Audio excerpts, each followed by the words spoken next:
If you believe the forecasts coming out of the tech sector, wearable computing is a market poised on the brink of blast-off, and that explosion has already begun with the popularization of the smartwatch.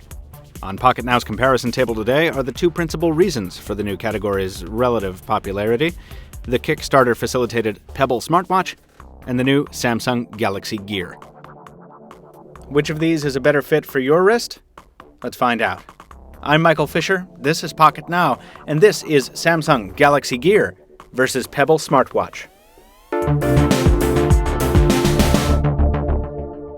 It doesn't take a long look to see that these are devices built for completely different purposes, and maybe completely different people. The hardware bears this out, with the polycarbonate Pebble making up the minimalist half of this duo. Its backlit e-paper display is black and white, it's got a fairly low resolution and refresh rate, but it's also on all the time, meaning you don't need to press a button to wake it up. Despite that, it just barely sips power from the watch's LiPo battery. The Pebble only needs to be charged every 4 to 7 days, depending on your usage, and it comes bundled with a proprietary magnetic connector for that purpose. It's also waterproof, and our almost daily usage over the past 6 months has shown it to be a simple but durable device. On the flip side sits Samsung, which has predictably packed every possible feature into its first modern smartwatch. The Galaxy Gear is nearly twice as heavy as the Pebble, but the added bulk works to its advantage, combining with its steel and sapphire construction to give it the perception of a higher quality device. It offers a Super AMOLED touchscreen that's bigger and much more colorful than the Pebbles, but that's just the start.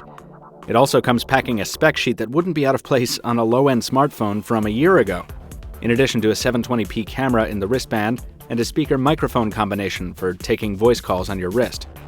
The Galaxy Gear's ad campaign is built upon nostalgia for the futuristic watches of yesteryear, and the Gear packs everything Samsung thinks it needs to achieve that.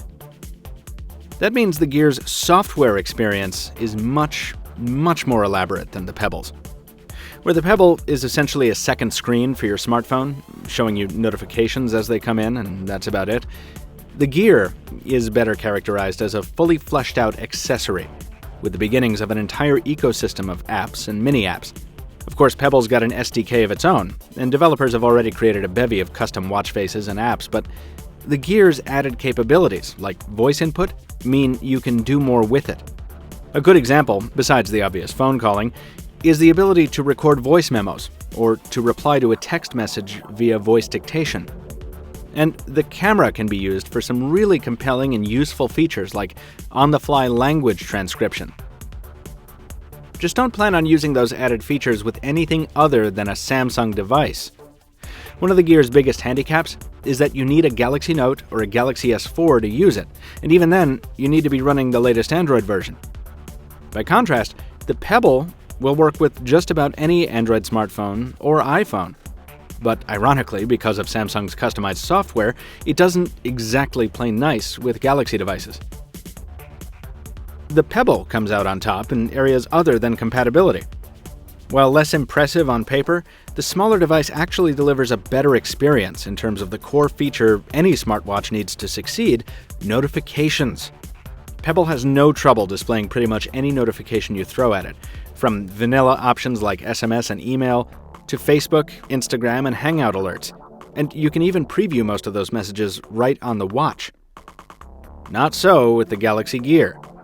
Sure, messages that come in via either the stock SMS or email apps can be previewed, but alerts coming from third-party apps, and we're talking major titles like Facebook or Gmail, offer just a disappointing icon and an invitation to read the message on your phone.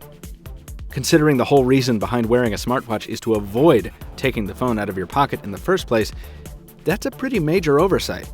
And it makes using the Gear less enjoyable, in this sense, than using the Pebble. That's compounded by Pebble's superiority in little details, like better Bluetooth range, reliable backlight illumination, and changeable watch bands. And in more major areas, like the Gear's lack of water resistance.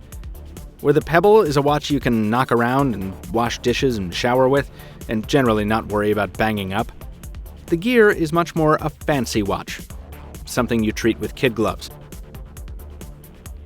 That's a pretty good summation of the relationship between these products, actually. Since you'll need to be charging it in its special cradle nearly every night, you're constantly reminded that the Galaxy Gear is more of a high-maintenance accessory, rather than the rough-and-tumble Pebble watch.